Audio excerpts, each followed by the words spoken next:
Vannerie en papier journal recyclé. Dessous du plat. Bonjour. Je vous propose de recycler vos journaux et de fabriquer ce joli dessous du plat. À mon avis, il a l'air d'être un osier, mais ce ne sont que les tubes que j'ai réalisés avec de vieux journaux. Cela vous intéresse? Abonnez-vous, regardez attentivement et faites avec moi. C'est parti! Pour réaliser ce dessous du plat, il faut préparer 50 tubes de 30 cm de long. Il faut découper des journaux, des magazines, des prospectus, etc. à recycler dans le sens des fibres en bande de 7 cm avec un bord blanc de moins 1 cm. Enroulez ces bandes sur une aiguille à tricoter d'1 mm pour obtenir des tubes blanches.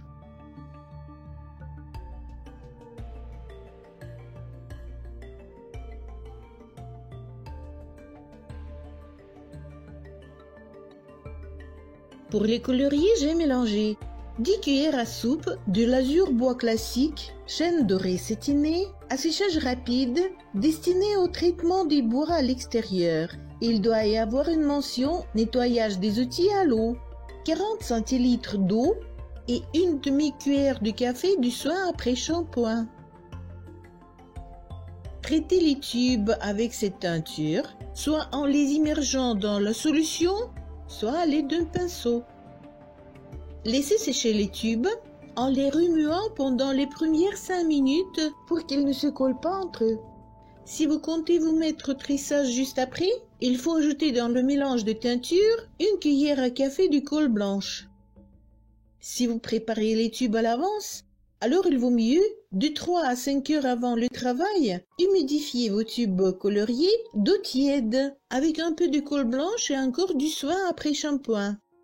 Prenez un sac plastique dont il faut ouvrir le fond ou du film plastique et enveloppez vos tubes de façon que les bouts se trouvent vers les ouvertures et sèchent davantage pendant que l'eau s'infiltre à l'intérieur de toutes les couches de vos tubes.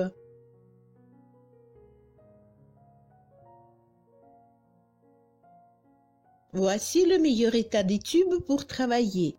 Ils sont bien rigides et flexibles en même temps. On peut les cintrer sans qu'ils produisent ni plis ni cassures. On peut l'enrouler facilement et si on le déroule, il reprend immédiatement sa forme. Réservez-les dans cette humidité tout le long du travail. S'il en reste après, vous pourrez les sécher et utiliser plus tard pour un autre ouvrage. On commence par entrecroiser 8 tubes en damier, 2 par 2, comme ceci.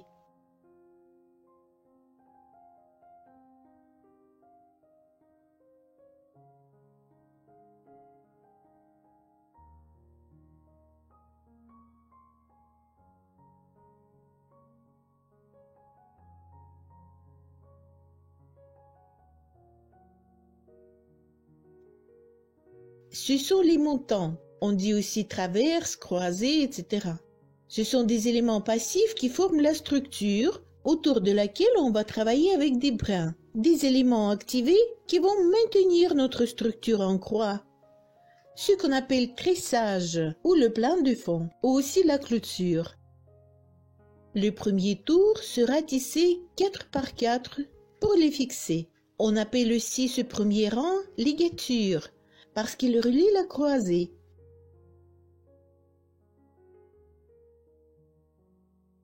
Je prends encore du tube et j'en forme mon brin à tisser. Je raccorde ces 2 tubes par leur côté gros. Comme cela, lors du travail, lorsque les brins sont terminés, on va les rallonger en insérant le côté fin restant dans le côté gros d'un nouveau tube avec une pointe du col, ce qui est d'ailleurs facultatif.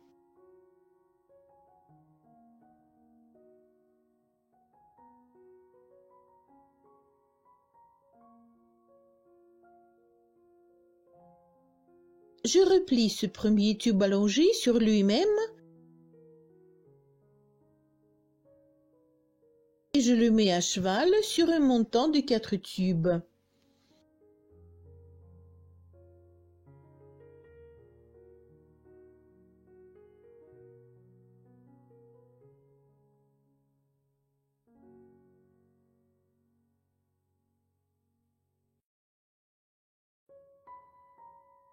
Je commence à tisser. Pour cela, on fait passer la moitié inférieure par-dessus le groupe de 4 montants de la croix en serrant contre le milieu du croisement, tandis que la moitié supérieure du brin passe sous les mêmes 4 montants pour ressortir devant le groupe suivant de 4 montants. Ainsi, les 2 brins de notre tube rallongé se croisent dans l'intervalle entre les montants de 4 tubes. Cette méthode de tressage s'appelle point double ou tressage en super, car ils se croisent à chaque intersection. Continuons à les entrecroiser. Celui du haut va derrière et celui du bas en haut.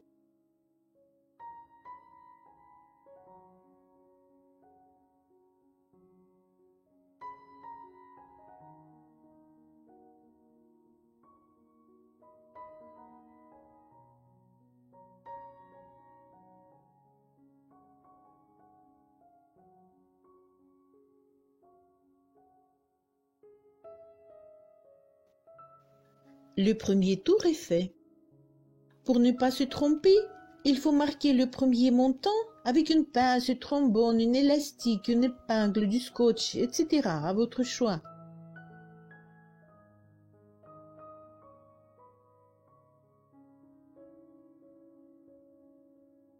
En faisant le deuxième tour, on partage les 4 montants en deux. On peut les écarter à l'aide d'une pique à brochette en bois, un bâtonnet en bois d'oranger, un poinçon, etc. On tisse sur ces paires de montants de façon à obtenir une étoile à 8 branches.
Les 2 brins sont presque terminés. Il faut en ajouter en veillant que la jointure se trouve sur le côté envers ou dans l'endroit du croisement des 2 brins pour qu'il soit au maximum invisible.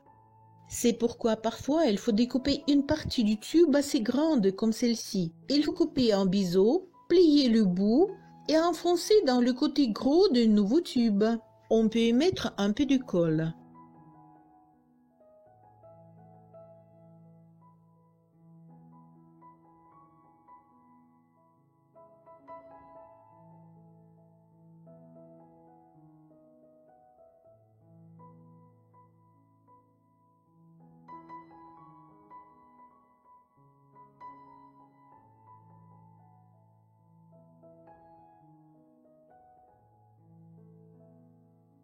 Maintenant, on rallonge le deuxième brin.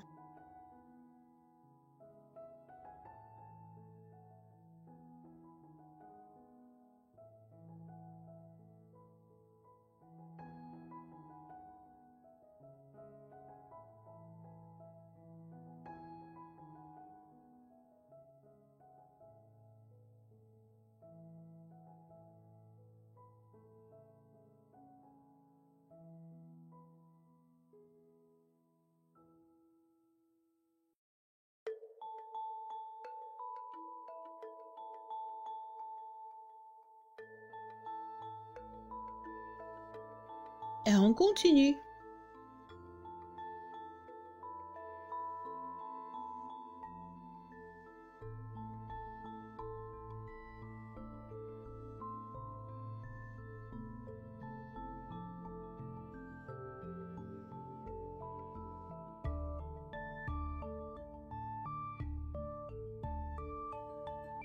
J'ai terminé le 3e tour. Maintenant, en passant au 4e, il faut encore une fois partager les montants. On les écarte légèrement et on tisse en formant ainsi une étoile de 16 branches. Et on continue à tisser un par un.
Il faut ajuster bien pour que ce tour soit bien rapproché du précédent.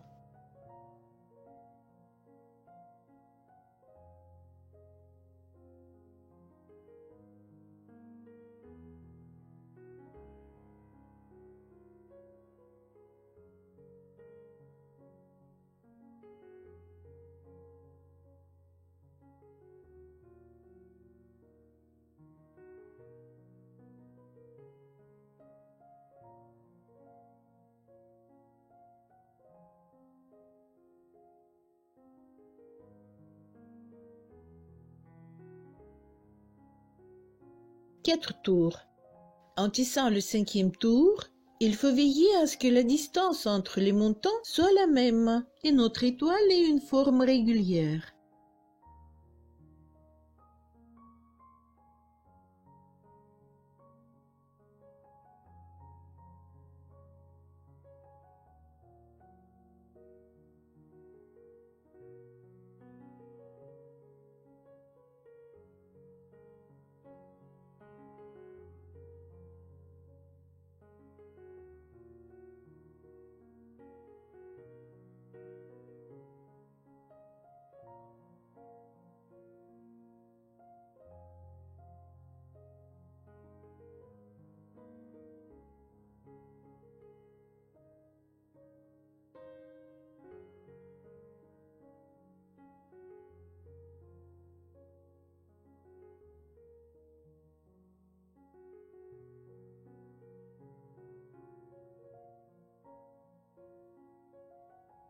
Rallongeons les brins.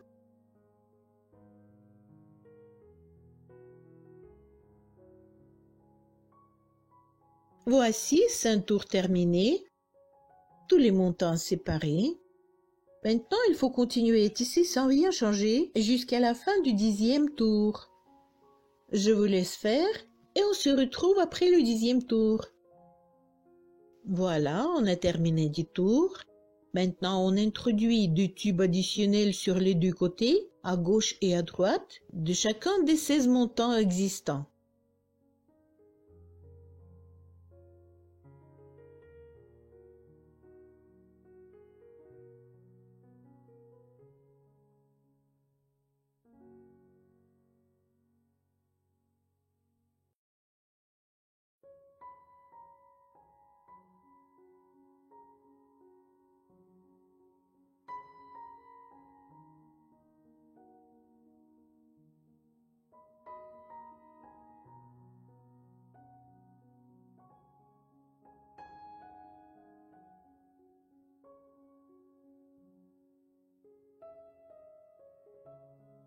il y a encore un problème.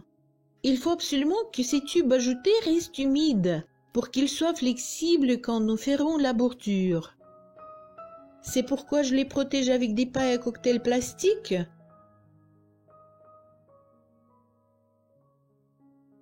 Et je regroupe ces trois montants, soit avec une pince, soit avec un élastique, à votre choix.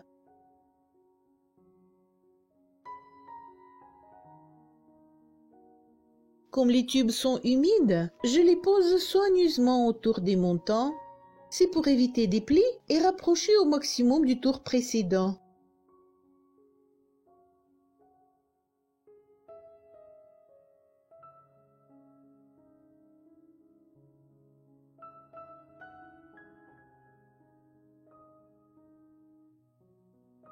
On rallonge les tubes des brins au fur et à mesure.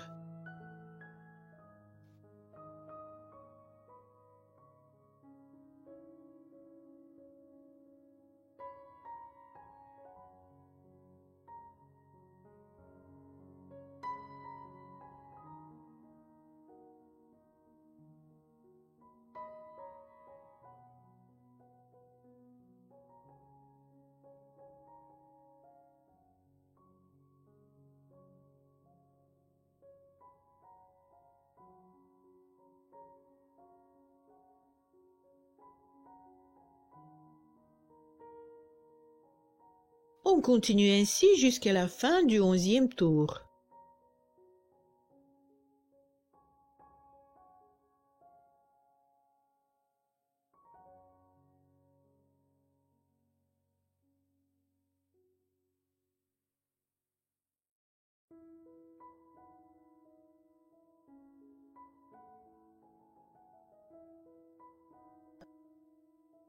Si vous travaillez vite, ce n'est pas nécessaire, car il ne nous reste que 5 tours et une bordure.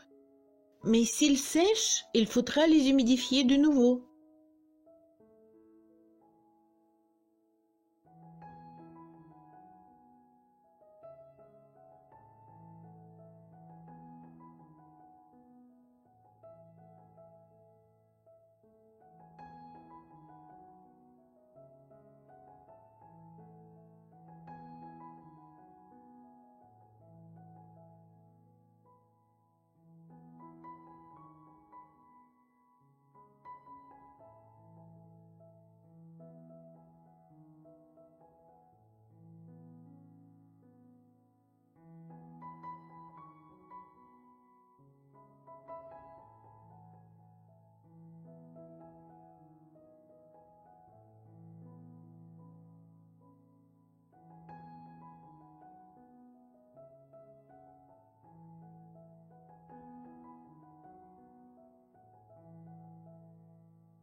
Et on fait encore 2 tours pour que nos montants additionnés soient coincés dans 3 tours du tissage.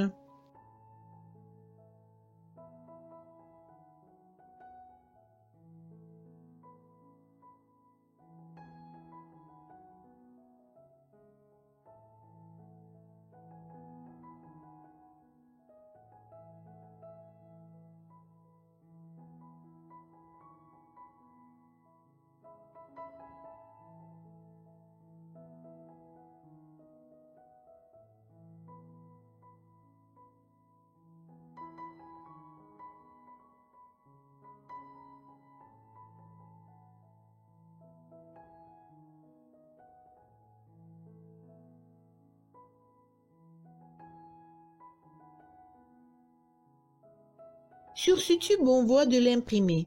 Il faut découper ce tube avant et rallonger.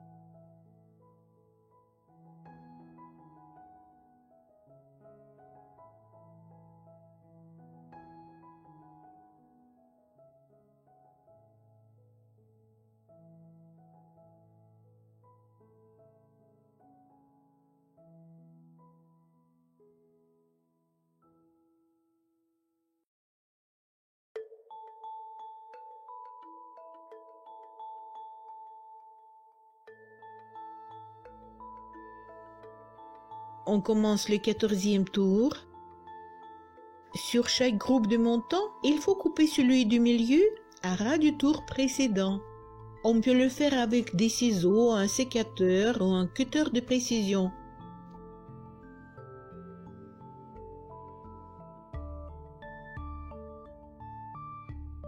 Et on continue à tisser sur les paires du montant restant.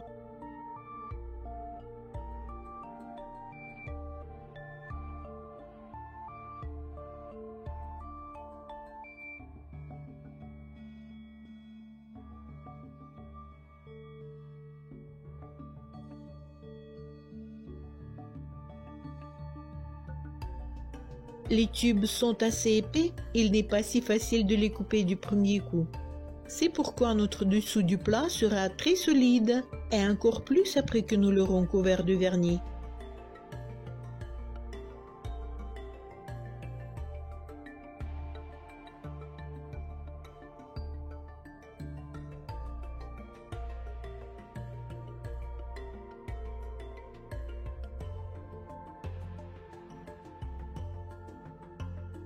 On rallonge les brins au fur et à mesure.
La clôture terminée,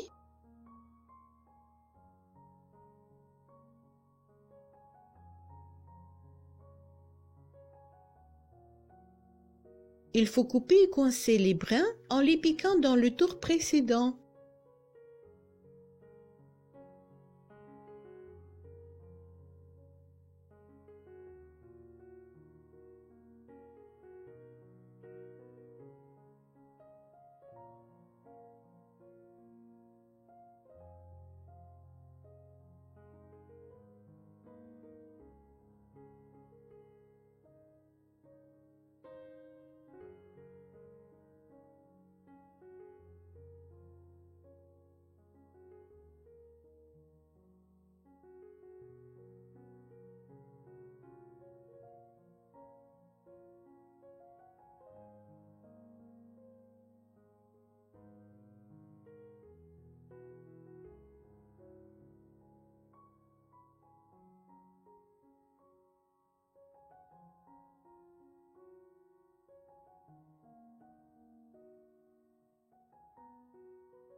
Comme les tubes sont humides, ma colle sèche lentement. Et pour finir mon ouvrage en cintrant les tubes ajoutés, je dois laisser sécher la colle. Si vous utilisez une colle plus forte que la mienne, pas besoin d'attendre. Vous pouvez passer directement à la dernière étape. Voilà, la colle a séché, les tubes ne bougent plus et je peux cintrer ces tiges. On va réaliser une bordure simple en arceau. Cintrer chaque paire de montants, cela fait 17 cm. Coupez l'excès en biseau et piquez les extrémités le plus profondément possible, au moins à la profondeur de 3 derniers tours, en sautant 3 paires de montants. On peut piquer une tige devant ou derrière les montants. On peut les entrelacer avec les autres. À vous de choisir. Je vous montre la façon la plus simple.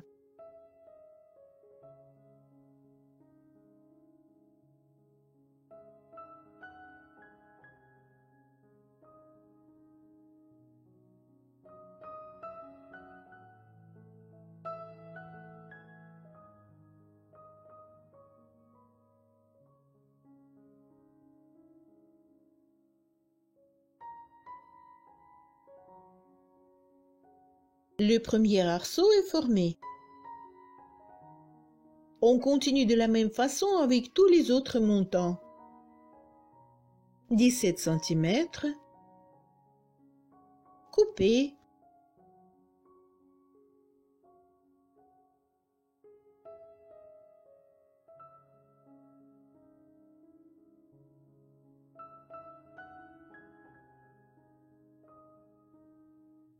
Collé. Cintré.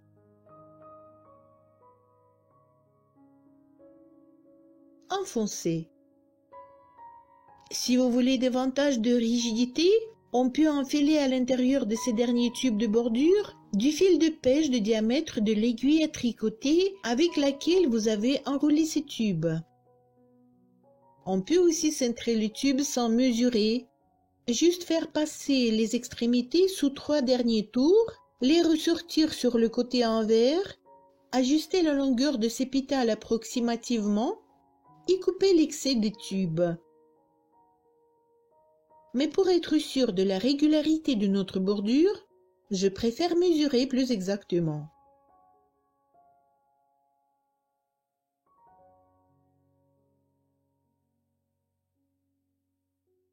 Piquez les extrémités de chaque paire de montants en sautant 2 groupes de montants juste après le troisième. Utilisez un poinçon ou une pique à brochette ou un bâtonnet de bois d'orange comme moi pour élargir la place destinée.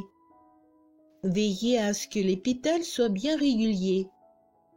Enfoncez les montants assez profondément dans la clôture et faites attention à ce qu'ils ne ressortent pas sur l'envers.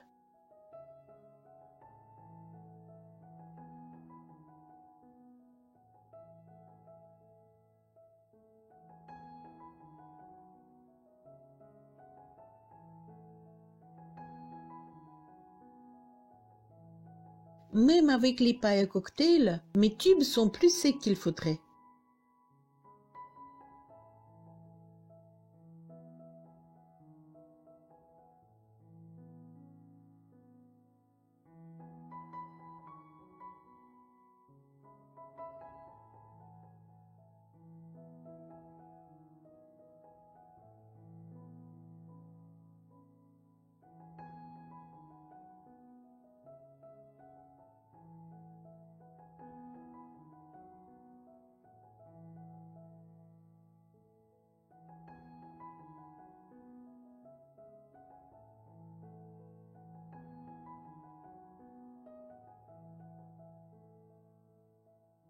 Voilà, il me semble que cette méthode de cintrer les tubes légèrement humides est beaucoup meilleure.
Ayant terminé, il faut laisser complètement sécher notre dessous de plat et ensuite le couvrir de vernis pour les saunas pour qu'il supporte des températures élevées et soit bien solide.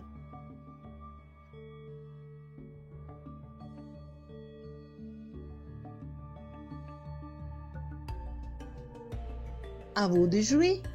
Je vous remercie d'avoir regardé jusqu'à la fin.